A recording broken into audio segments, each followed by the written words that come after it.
Bharatiya Janata party Raja Singh అయితే కటీఫ్. నేను చెప్పినట్టు ఇప్పుడు ఆయన భారతీయ జనతా పార్టీ అయితే వెళ్ళి గోషామాల్ సీటును ఖాళీ చేయించండి, ఆయన మీద అనర్హత వేట్ అయితే ఇవ్వదు. మరి ఆయన రాజీనామా చేస్తా అని ఆయన కూడా చెప్పలే, గోషామాల్ సీటుకు రాజీనామా చేస్తా అని చెప్పలే. సో 2-3 సంవత్సరాలు నడుస్తుంది. మళ్ళీ ఎలక్షన్ సమయంలోనో లేకపోతే ఇంకా పార్టీకి కావాల్సిన సమయంలోనో లేకపోతే ఇంకేమైనా మధ్యవర్తిత్వం వహిస్తే మళ్ళీ రావచ్చు. పూర్తిగా భారతీయ జనతా పార్టీతో సంబంధాలు తెంచుకుంటారన్న ఒక స్పెక్యులేషన్ వచ్చింది. ఉద్ధవ్ ఠాక్రే శివసేన పార్టీకి వెళ్లి ఆయన ఆ పార్టీ అభ్యర్థిగా పోటీ చేస్తారని చెప్పి. షిండే శివసేన దగ్గర కూడా వెళ్ళొచ్చు, శివసేన షిండే వర్గం. కానీ భారతీయ జనతా పార్టీతో అది ఎన్డీఏ అలయన్స్ లో ఉంది. వాళ్ళు తీసుకుంటే వాళ్ళకి ప్రాబ్లం. మళ్ళీ మోడీ అమిత్ షా వాళ్ళ దగ్గర నుంచి నిజానికి ఒక టాక్ వచ్చింది, అమిత్ షా ఫోన్ లో మాట్లాడారు సైలెంట్ గా ఉండు అని చెప్పి. బట్ ఏం జరిగిందో ఏందో 30వ తారీఖు రాజీనామా చేస్తే 11 రోజుల తర్వాత ఇవాళ యాక్సెప్ట్ చేశారు. సో ఈ 10 రోజుల పాటు back channel talks జరుగుంటాయి Raja Singh కు హైకమాండ్ మధ్య. వాళ్ళిద్దరి మధ్య మరి డిమాండ్స్ ఏంటి అన్నది మనకైతే క్లారిటీ రాలేదు. మొత్తానికి రాజా సింగ్ స్టేట్మెంట్ కూడా చాలా గట్టి స్టేట్మెంట్ ఆయన ఇచ్చారు. ఆ స్టేట్మెంట్ లో ఒకటి ఏంటంటే, తెలంగాణలో బీజేపీ ప్రభుత్వం ఏర్పాటు కావాలని లక్షలాది మంది కార్యకర్తలు రాత్రింబవళ్లు పనిచేస్తుంటే రాష్ట్ర నాయకత్వం, జాతీయ నాయకత్వం, రాష్ట్ర నాయకత్వం దాన్ని ఢిల్లీ దాకా తీసుకెళ్లలేకపోతుంది అని చెప్పి చెప్పడం ద్వారా ఇక్కడ మ్యాచ్ ఫిక్సింగ్ పాలిటిక్స్ నడుస్తున్నాయి. అయితే బీఆర్ఎస్ తోనో కాంగ్రెస్ తోనో ఇక్కడ నేతలు కుమ్మక్కయ్యారు లేదా అధిష్టానం కుమ్మక్కైంది అన్న రీతిలో ఆయన కామెంట్ చేశారు. అదే సమయంలో హిందుత్వ కోసం, తర్వాత దేశం కోసం, ఆ తర్వాత సనాతన ధర్మం కోసం తాను చివరి శ్వాస వరకు కూడా పోరాడతానని చెప్పారు. సో ఇక రాజా సింగ్ రాజా సింగ్ లేని పార్టీ దశా దిశ అయితే డెఫినెట్ గా ఇప్పుడు మీరు ఆడియన్స్ పోల్ పెట్టండి. రాజా సింగ్ పై పోల్ చేంజ్ చేయొచ్చు. రాజా సింగ్ రాజీనామా ఆమోదిస్తూ జాతీయ పార్టీ తీసుకున్న నిర్ణయం సరైనదైనా కాదా అని పోల్ పెడితే కనుక బీజేపీ కార్యకర్తలు మెజారిటీ నెగటివ్ గా చెప్తారు, సరైనది కాదనే అంటారు, ఆయన పార్టీలో ఉంచాల్సిందే అని చెప్తూ ఉంటారు. సరే, ఇంతకుముందు నుపూర్ శర్మ మీద చర్య తీసుకున్న కాంటెక్స్ట్ వేరు, ఇది పూర్తిగా పార్టీ ఇంటర్నల్ పాలిటిక్స్. అయితే ఒకటి ఇక్కడ 2 అంశాలు మనం చూడాలి. క్రమశిక్షణ, భారతీయ జనతా పార్టీ క్రమశిక్షణ ఏదైతే ఉందో, country first, party next, self last. Country first ఉన్నాడు రాజా సింగ్, పార్టీ నెక్స్ట్ లేడు. సెల్ఫ్ విషయంలో కొంత డిసిప్లినరీ ఇష్యూస్ మొదటి నుంచి కూడా ఉన్నాయి. కానీ డిసిప్లినరీ ఇష్యూస్ మిగతా వాళ్ళ దగ్గర లేవా అంటే ఉన్నాయి, మిగతా వాళ్ళ దగ్గర కూడా ఉన్నాయి. ఇప్పుడు ఏదైతే చెప్తున్నారో భారతీయ జనతా పార్టీ వాళ్ళు ఎవరైనా ఏం చెప్తారంటే, మా పార్టీలో అంతర్గత ప్రజాస్వామ్యం, పార్టీ సభ్యులే ఎన్నుకుంటారు. రామచంద్రరావును పార్టీ సభ్యులు ఎన్నుకోలేదు, అక్కడి నుంచి నామినేట్ చేస్తే వాళ్ళందరూ టైంకు 30వ తారీఖు నామినేషన్ అయితే 30వ తారీఖు మధ్యాహ్నం పొద్దున 10 గంటలకు తెలిసింది రామచంద్రరావు పేరు హైకమాండ్ రికమెండ్ చేసిందని చెప్పి. సో ఒకసారి హైకమాండ్ రికమెండ్ చేస్తే ఇక్కడ నెగటివ్ గా వెళ్లే వాళ్ళు ఉండరు కాబట్టి వెళ్ళలేదు, అంతే తప్ప భారతీయ జనతా పార్టీలో మీ ఎక్కడంటే అక్కడ నామినేషన్స్ వేయొచ్చు. ఇప్పుడు జాతీయ అధ్యక్ష పదవి కూడా నామినేషన్ వేస్తారా? వేయరు. ఎందుకంటే 119 మంది పార్టీ సభ్యులు కూడా చాలా డిసిప్లిన్డ్ కాబట్టి వేయరు.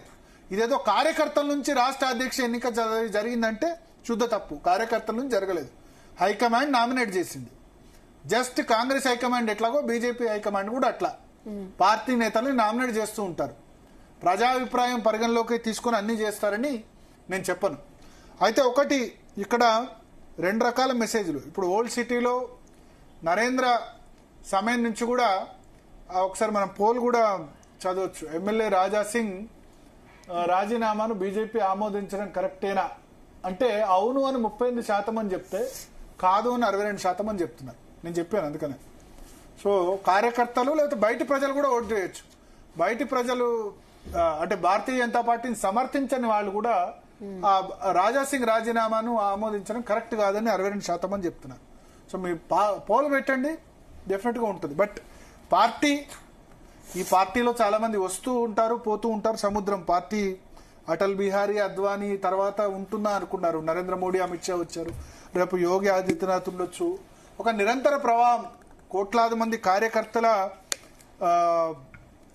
శ్రమ వల్ల భారతీయ జనతా పార్టీ అధికారంలోకి వచ్చింది. 2 సీట్ల నుంచి 301 సీట్ల వరకు. ఇప్పుడు నెక్స్ట్ మనం ఆర్ఎస్ఎస్ అధినేత స్టేట్మెంట్ గురించి కూడా డిస్కస్ చేస్తాం. ఆయన 75 ఏళ్లకు రిటైర్మెంట్ ఉండాలన్నారు. 75 ఏళ్లకు నరేంద్ర మోడీ ఈ సెప్టెంబర్ 17న 2025 సెప్టెంబర్ 17న నరేంద్ర మోడీకి 75 ఏళ్ళు నిండుతున్నాయి. మరి ఆయన రిటైర్ అవుతారు, ఎందుకంటే ఆయన మార్గదర్శక మండలి 75 సంవత్సరాలు రిటైర్మెంట్ అని పెట్టింది ఆయన.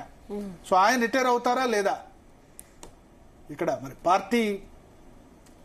పార్టీ ఫస్ట్ సెల్ఫ్ లాస్ట్ అన్నారు కాబట్టి. అట్లాగే మోహన్ భగవత్ బర్త్డే కూడా 75 సంవత్సరాలు సెప్టెంబర్ 11, 6 రోజుల ముందు పుట్టారు నరేంద్ర మోడీ కంటే మోహన్ భగవత్. కానీ రాష్ట్రీయ స్వయం సేవక్ సంఘ్లో ఎప్పుడు కూడా అనారోగ్య కారణాల వల్ల రిటైర్మెంట్ అయిన సందర్భం ఉంది తప్ప వాళ్ళు చివరి శ్వాస వరకు అధ్యక్ష పదవిలో కంటిన్యూ అయ్యారు. రజు భయ్య చివరిసారిగా ఆయన అనారోగ్య కారణాలతో రిటైర్ అయ్యారు.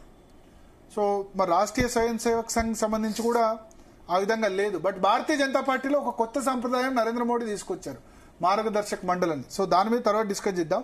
సో రాజా సింగ్ రాజీనామాను బీజేపీ ఆమోదించడం కరెక్టా కాదా అంటే 62% కాదు అని చెప్తున్నారు. చూద్దాం. అల్టిమేట్ గా ప్రతి బీజేపీ కార్యకర్త, కోర్ బీజేపీ కార్యకర్త, వేరే పార్టీల నుంచి వచ్చిన వాళ్ళు కాదు, హిందుత్వ బ్యాక్గ్రౌండ్ తో వచ్చిన కార్యకర్త అయితే రాజా సింగ్ నిర్ణయానికి ఖచ్చితంగా బాధపడి ఉంటారు. ఒకటి మాత్రం నిజం, భారతీయ జనతా పార్టీలో గ్రూపిజం లేదు అంటే నేను యాక్సెప్ట్ చేయను. భారతీయ జనతా పార్టీని ఒక 3-4 నేతలు నడపట్లేదు అంటే నేను యాక్సెప్ట్ చేయను. ఒక 3-4 నేతలు చాలా గట్టిగా నడుపుతున్నారు, నో డౌట్. కొత్తగా వచ్చిన వాళ్ళని స్వీకరిస్తున్నారా పార్టీలో అంటే స్వీకరించట్లేదు. జూనియర్లు సీనియర్ లాగా, మెడికల్ కాలేజ్ లాగా ర్యాగింగ్ అన్నది ఉంది. నువ్వెవరు మా పార్టీలోకి రావడానికి, ఇది మా పార్టీ.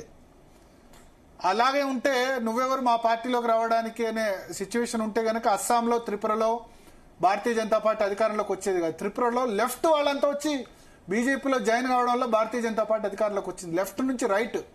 వెస్ట్ బెంగాల్లో కూడా లెఫ్ట్ నుంచి రైట్. ఇక్కడ లెఫ్ట్ వింగ్ వాళ్ళు వస్తే ఇంకా లెఫ్ట్ వింగే అనే విధంగా ట్రీట్ చేసే పరిస్థితి ఉంది. ఇప్పుడు వాళ్ళు నీ సిద్ధాంతం నచ్చే కదా పార్టీలోకి వస్తుంది.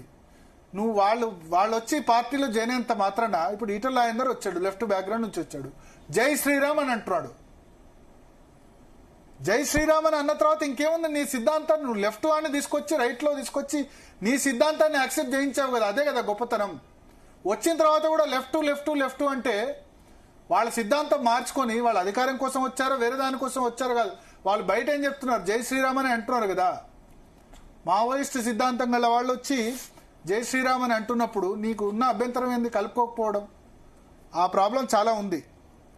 సో భారతీయ జనతా పార్టీ ఇప్పుడు రాజాసింగ్ ఇండిసిప్లిన్ డెఫినెట్ గా క్రమశిక్షణ రాహిత్యం చేశాడు, కానీ ఆయన డిస్టర్బ్ చేసిన పరిస్థితి ఉంది. ఎందుకంటే ఇప్పుడు ఆయన ఒక్కడే గెలిచాడు 2018లో కదా, 2018 to 23 ఆయనకి ఇచ్చిన రెస్పెక్ట్ ఏది?